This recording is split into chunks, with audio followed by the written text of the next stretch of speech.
अस्सलाम वालेकुम, कैसे हैं आप लोग? ठीक ठाक। हमारा सब्जेक्ट अकाउंटिंग और टॉपिक बहुत इंपॉर्टेंट एडजस्टमेंट, और उसके अंदर बहुत इंपॉर्टेंट बैड डेट्स का कॉन्सेप्ट चल रहा है। ठीक है, आज हमारा बैड डेट के कॉन्सेप्ट का ही चौथा लेक्चर है कि बैड डेट्स के अंदर मजीद हमने क्या क्या करना है। हमने सबसे पहले बेसिक उसूल इनकी एक सीखी थी, bad debt expense debit allowance for bad debts credit, फिर वो कहाँ कहाँ जाता है, एक्सपेंस इनकम स्टेटमेंट में चला जाता है, अलाउंस फॉर बैड डेट्स अपने टी अकाउंट में चला जाता है। ठीक है, और फिर उसका एंड बैलेंसिंग होती है और एंडिंग बैलेंस टी अकाउंट का बैलेंस शीट में चला जाता है। ये उसूल सीधा। फिर हमने अप्रोचेस के ऊपर आए। अप्रोचेस दो सीखी, एक इनकम स्टेटमेंट अप्रोच और एक बैलेंस शीट अप्रोच। ठीक है, इनकम स्टेटमेंट अप्रोच के अंदर क्या था कि जो भी रेट होगा, जैसे फर्स्ट कर लिया था हमने 10%, वो 10% किसके ऊपर लगेगा? Net credit sale. और नेट क्रेडिट सेल कैसे आती है? सेल में से रिटर्न डिस्काउंट लेस कर दो, नेट क्रेडिट सेल आती है। अब इसी के ऊपर रेट लगा देंगे, जो अमाउंट आएगा उससे एंट्री पास कर देंगे, हिस्सा खत्म। पहले से अलाउंस ऑफ बैड डेट्स कहाँ पड़ा हुआ है, कितना पड़ा हुआ है, कुछ देखने की जरूरत नहीं, जो अमाउंट आया उससे एंट्री पास हो। सेम इसी अमाउंट, यही अमाउंट से एंट्री पास हो। क्लियर? और वो जो बैड डेट एक्सपेंस था वो चल जाएगा इनकम स्टेटमेंट के अंदर, और अलाउंस ऑफ बैड डेट्स अपने टी अकाउंट में जाएगा, और फिर वहां बैलेंसिंग होगी। फिर उसके अलाउंस ऑफ बैड डेट्स के टी अकाउंट के एंड का सब कुछ कराने के बाद जो क्रेडिट में बैलेंस बचता है, it goes to balance sheet. Okay, click हो गया? ये इनकम स्टेटमेंट अप्रोच खत्म। तो अब सवाल के अंदर कभी 10% अब बैड डेट दे दे 10% या जो भी परसेंटेज है, और वो बोले नेट क्रेडिट सेल के ऊपर, तो उसको बोलने की जरूरत नहीं, आप खुद समझ जाएंगे इसका मतलब ये अप्रोच कौन सी चल रही है, इनकम स्टेटमेंट अप्रोच। ठीक है, एक तो ये बात। दूसरी बात, वो आपको ये ना बोले कि सेल के ऊपर लगाओ, बल्कि सिंपल वो बोले ये 10% बैड डेट्स का रेट है और अप्रोच हमारी इनकम स्टेटमेंट है। तो अंडरस्टूड टुडे ये रेट किसके ऊपर पे लगना चाहिए? जब इनकम स्टेटमेंट अप्रोच तो नेट क्रेडिट सेल। यहाँ पे ओके हो गया, ये क्वेश्चन क्लियर। अब हम बैलेंस शीट अप्रोच की तरफ चलते हैं कि बैलेंस शीट अप्रोच के अंदर क्या करना है।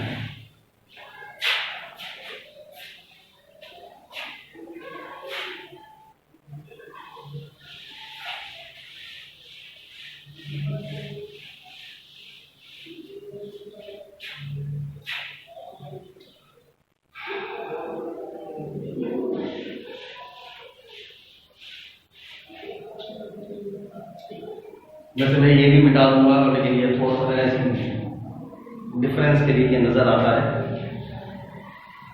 अब सेकंड हम आते हैं कौन सी अप्रोच? Balance sheet approach. कौन सी अप्रोच? Balance sheet approach. अब याद रखना, बैलेंस शीट अप्रोच जो भी अप्रोच होगी तो उसका ताल्लुक किससे होगा? सेम वही कार्य किससे होगा? बैलेंस शीट अप्रोच है तो इसका ताल्लुक होगा अकाउंट रिसीवेबल्स। इसका ताल्लुक किससे होगा?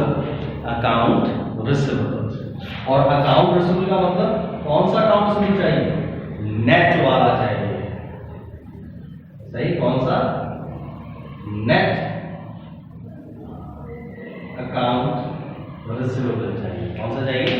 नेट वाला चाहिए।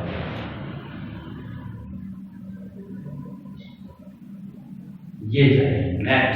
और अब सवाल पैदा होता है नेट कैसे आता है? नेट कैसे आता है कि अगर हम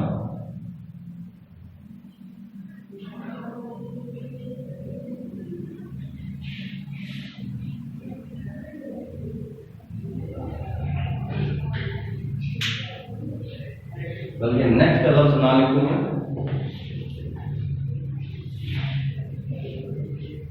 ना लिखूं अकाउंट रिसीवेबल। कौन सा वाला अकाउंट है? Ending balance of accounts. कौन सा? एंडिंग बैलेंस अकाउंट है, ending balance of account receivable. ये है। अब क्लैरिटी इसके अंदर है, मतलब नेट के अंदर घूमगा, नेट का मतलब क्या? अलाउंस बैड डेट्स लेस करके वो नया कॉन्सेप्ट आपको दिमाग में आएगा। सही, तो अकाउंट रिसीवेबल कौन सा चाहिए? Ending balance. तो अब याद रखो जब अप्रोच इनकम स्टेटमेंट थी तो कौन सी, किसके ऊपर सारा बेस चल रहा था, सेल पे, सही। और जब बैलेंस शीट अप्रोच होगी तो किसके ऊपर सारा बेस किसके ऊपर होगा, अकाउंट रिसीवेबल। वहां सेल कौन सी थी, नेट क्रेडिट सेल्स है। यहाँ पर अकाउंट रिसीवेबल कौन सा चाहिए, ending balance of account receivable, ठीक है। और अंडर डिस्ट्रीब्यूट वाले जो भी सवाल में जब भी बैलेंस दिए हुए होते हैं वो सारे अकाउंट्स के एंडिंग बैलेंस में होते हैं, सही। तो फर्स्ट ईयर वालों के लिए कोई इशू नहीं है, सेकंड ईयर वालों के लिए कोई इशू नहीं है, बीकॉम पार्ट 1 वालों के लिए, पार्ट 2 वालों के लिए कोई इशू। लेकिन पार्ट 1 के अंदर क्योंकि वो बहुत ये टॉपिक ही सिर्फ अकाउंट से का तो उसमें बहुत दफा घुमा रहा होता है। तो अकाउंट से हो सकता है ओपनिंग बैलेंस दे दे, बीच में कोई ट्रांजैक्शन दे दे, तो आप क्या करेंगे, ओपनिंग यानी अलाउंस का जी अकाउंट बना लेंगे, ओपनिंग बैलेंस लिखें, फिर अगर दौरान साल कुछ अकाउंट के अंदर डेबिट क्रेडिट हुआ तो वो करें, फिर खुद से एंडिंग बैलेंस निकालें, उस एंडिंग बैलेंस के ऊपर रेट करें, सही। वरना 99% तो सवाल के अंदर ही एंडिंग बैलेंस गिवन होता है, लेकिन बाज़ दफा घुमाया भी जा सकता है। तो उसूल याद रखना कि अकाउंट रिसीवेबल के ऊपर जब भी ये रेट लग रहा हो तो अकाउंट रिसीवेबल कौन सा चाहिए, एंडिंग चाहिए। कौन सा चाहिए, हमेशा आपको एंडिंग बैलेंस चाहिए, ठीक है। अब हम फर्स्ट कर लेते हैं, हमारे पास अकाउंट रिसीवेबल का एंडिंग बैलेंस है 1 लाख, सही। हमने फर्स्ट कर तो हम 1 लाख अकाउंट रिसीवेबल का बैलेंस लेंगे, सही, और उसके ऊपर रेट लगाएंगे। कितना आ गया, 10,000, सही। कितना आ गया, 10,000।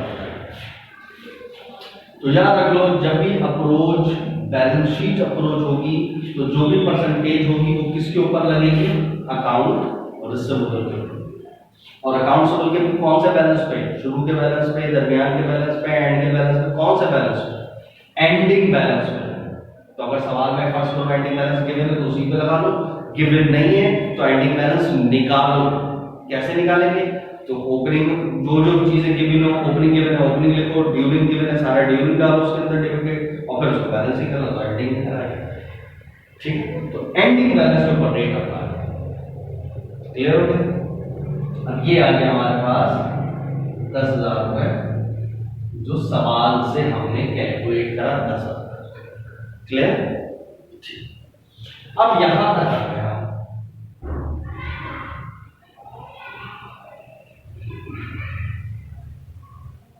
यहां तक क्लियर। अब यहां तक आने के बाद यहां तक ओके हो गया। अब एक पॉइंट, अब यहां पर देखा जाएगा सवाल पूछने का क्या क्या तरीका है, या सवाल के अंदर कौन कौन से अल्फाज उसने इस्तेमाल किए हैं। यहां से फिर मजीद 2 कॉन्सेप्ट्स निकल आते हैं। ये तो बात पता चली, एक अप्रोच हो गई इनकम स्टेटमेंट ऐसे होती है, तो खत्म, इसमें और कोई हो रहा है नहीं। फिर सेकंड होती है balance sheet approach. Balance sheet approach के अंदर अकाउंट रिसीवेबल के ऊपर रेट लगता है, अकाउंट रिसीवेबल कौन सा चाहिए होगा, एंडिंग के ऊपर रेट लगा के अमाउंट निकालने। यहां तक तो ओके हो गया, कुछ भी बोल रहा सवाल। अब यहां तक करने के बाद अब सवाल के ऊपर नजर सानी होगी कि अब सवाल कैसे मोड़ लेता है। अब 2 चीज यहां से सवाल पूछने का अंदाज। अब वो सवाल में मुख्तलिफ बातें बोल सकते, क्या, या तो वो मुख्तलिफ अल्फाज इस्तेमाल करें, या तो उसने बोला लफ्ज एस्टिमेट,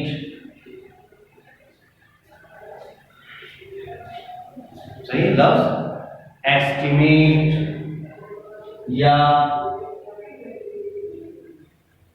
फॉर द ईयर, या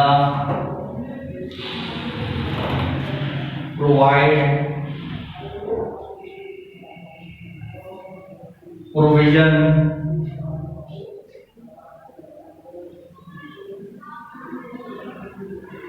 मेंटेन, एलोकेट, ये सारे लफ्ज दिख रहे हैं आपको, सही। तो ये है या तो कुछ इस टाइप के अल्फाज, estimate, for the year, provide, provision, maintain, allocate, इस टाइप के अल्फाज बोले, या फिर लफ्ज इंक्रीज या एक और लफ्ज हो सकता है रेस, इजाफा, दोनों का मतलब वही सही। या तो इन अल्फाजों के साथ इस्तेमाल किया जाए एस्टिमेट, अंदाजा लगाना, इन सब की कहानी का मतलब एक ही है अंदाजा। लेकिन तो मैं सारे लफ्ज इस वजह से ज्यादा से ज्यादा लिखे कि इनमें से कुछ भी अल्फाज आ सकता है, ताकि जो फर्स्ट ईयर वाले हैं उनको तो बहुत कॉन्सेप्ट क्लियर हो जाए, जो सेकंड ईयर वाले हैं उनका एक साल गुजर चुका है पढ़ने के बाद, तो उनको एक अंदाजा होगा हाँ ये अल्फाज आते थे। इसी तरह बीकॉम पार्ट वन में जो इंटर कॉमर्स करते हैं उनको भी ये अंदाजा होगा हाँ यार ये 2 साल हमने ये अल्फाज पढ़े हैं, सही। तो अगर रट्टे लगाए थे तो आपको कॉन्सेप्ट इनके क्लियर हो जाएंगे, और जो बीकॉम पार्ट वन साइंस से आए हैं उनका तो कॉन्सेप्ट क्लियर होगा, और फाइनल वाले तो इस इंशाल्लाह मंज जाएंगे इसके अंदर। अच्छा ये कहानी होती है, अब समझ आया, ठीक है। तो लिहाजा estimate for the year, provide, provision, maintain, allocate, इस टाइप के अल्फाज हैं, ठीक है। और एक था इंक्रीज या रेस। तो अब सबसे पहले मैं इन की बात करूं।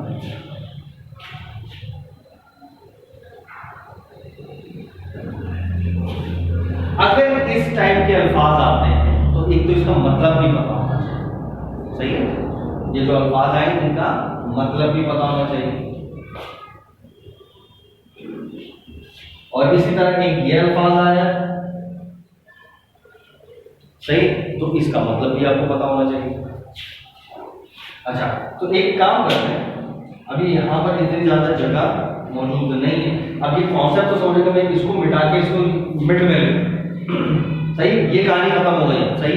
अब ये फारिग होगा, इसको मैं बार बार रिपीट नहीं करूंगा, ये बस यहीं पर खत्म हो गया। क्या income statement approach, income statement approach के अंदर कहानी क्या है कि हम क्या करते हैं, रेट जो भी रेट होगा वो नेट रेट सेल पे लगाते हैं, नेट रेट सेल ऐसे आती है, जो इसके ऊपर अमाउंट है उससे आगे बंद करके इनके पास करते हैं bad ad allowance of bad का कार्ड एक्सपेंस से अलग इनकम स्टेटमेंट, और अलाउंस का वसूल है वो अपने टी अकाउंट में जाएगा, बैलेंस होगा, एंडिंग बैलेंस जो बचेगा टी अकाउंट का क्रेडिट वो जाएगा बैलेंस शीट। तो ये खत्म, इसको तो मैं अभी हाथ के हाथ मिटा दूंगा, इसमें तो दो आया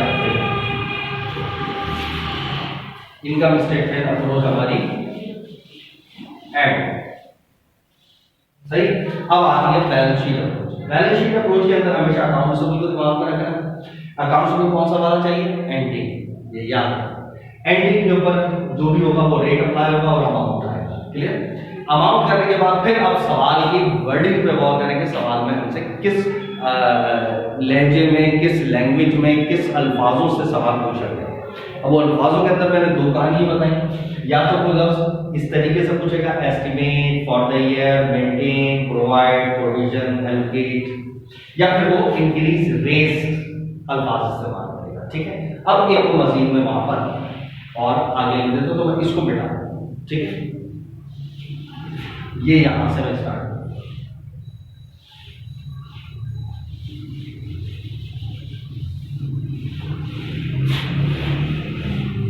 तो ये मैं अब अप्रोच से लफ्ज मिटा दूं, क्योंकि अब मैं अंडरस्टूड है कौन सी अप्रोच बता रहा हूं, बैलेंस शीट अप्रोच ही बता रहा हूं, सही है। तो अब मैं यहां से आगे बैलेंस शीट अप्रोच स्टार्ट कर रहा हूं।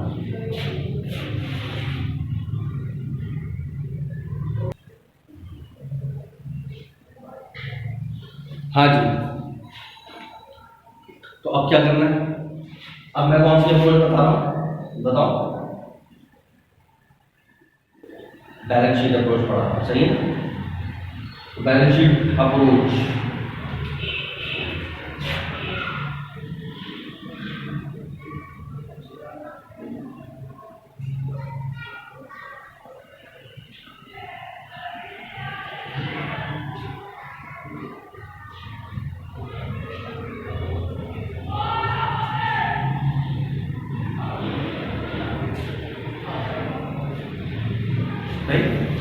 Balance sheet approach.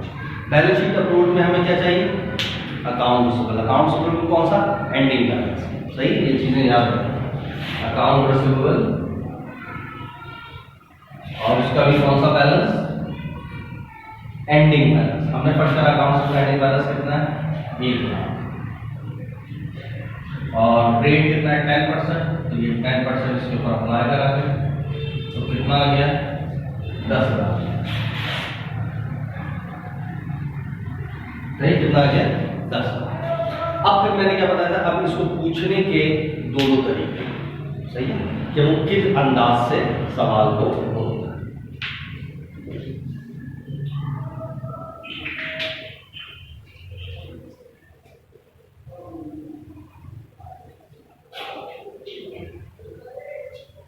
सही, पहला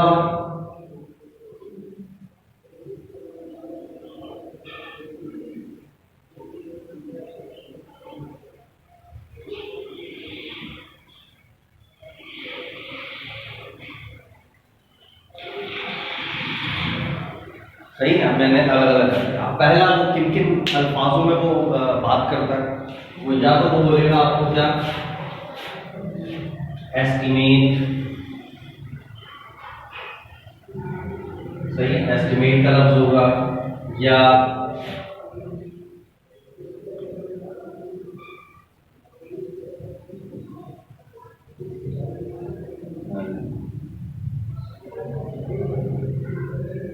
सही है, एस्टिमेट का लफ्ज हो सकता है, फॉर द ईयर का लफ्ज हो सकता है, या मेंटेन का लफ्ज हो सकता है, सही, या प्रोविजन का लफ्ज हो सकता है, या प्रोवाइड का लफ्ज हो सकता है, या एलोकेट का लफ्ज हो सकता है। ये तमाम अल्फाज हो सकते हैं। या दूसरा फिर वो क्या हो सकता है, इंक्रीज या रेज, ये लफ्ज, ठीक है। अगर अब गौर से एक लफ्ज को सुनना, अगर ये लफ्ज क्या है तो फिर क्या कहानी होगी, और इंक्रीज या रेज का लफ्ज होगा तो फिर क्या क्या कहानी होगी, ठीक है। ये दो अल्फाज इस्तेमाल करेगा, दो टर्मिनोलॉजीज यूं कह लो इस्तेमाल करेगा। अगर वो लफ्ज estimate, for the year, provide, maintain, allocate, provision, इस टाइप के अल्फाज कहता है, तो इन सब का मतलब क्या होता है, इन सब का मतलब होता है इतना होना चाहिए। इसका मतलब क्या है, इन तमाम अल्फाज का मतलब क्या है, नंबर 1, अब ये दिमाग में रखना, इतना होना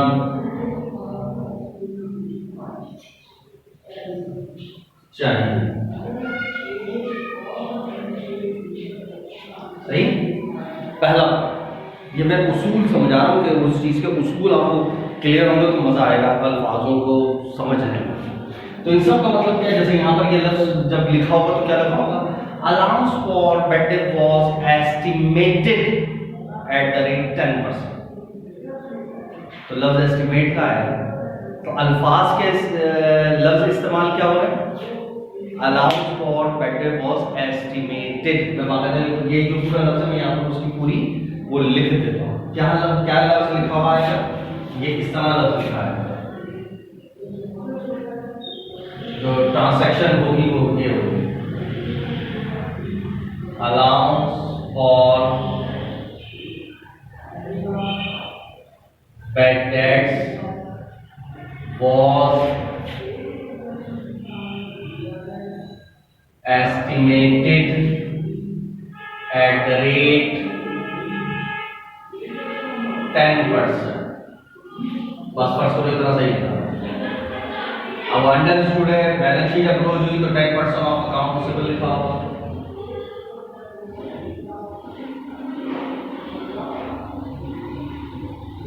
सही है।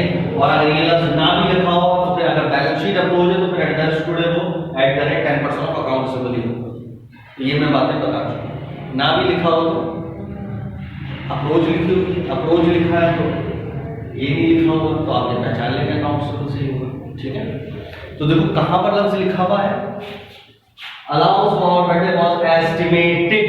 अब यहां लफ्ज एस्टिमेटेड की जगह for the year, maintained, provided, allocated, type के ये अल्फाज इस्तेमाल करें। अब आप फौरन समझ जाए इसका मतलब क्या है, इतना होना चाहिए, नहीं बल्कि मैं मजीद डिटेल इंशाल्लाह नेक्स्ट लेक्चर, जहां तक मेरे ख्याल से अब ये चीज पता चल गई आपको कि यार बैड डेट्स के अंदर बैलेंस शीट अप्रोच के अंदर अकाउंट्स और कैंडिंग बैलेंस के ऊपर रेट अप्लाई करते हैं, और रेट अप्लाई करने के बाद फिर हमें दो चीजें देखनी पड़ती है कि सवाल के अंदर अल्फाज क्या इस्तेमाल हो, या तो वो एस्टिमेट फॉर द ईयर इस टाइप के अल्फाज इस्तेमाल करेगा, या फिर इंक्रीज या रेज वाला लफ्ज इस्तेमाल करेगा। अब ये पढ़ने सबसे पहले इंक्रीज एस्टिमेट वाला अल्फाज, एस्टिमेट वाले अल्फाज का मतलब क्या होता है, इतना होना चाहिए। फिर इसके आगे की डिटेल इंशाल्लाह हम नेक्स्ट लेक्चर में स्टार्ट करेंगे, ठीक है ना। अल्लाह हाफ़िज़।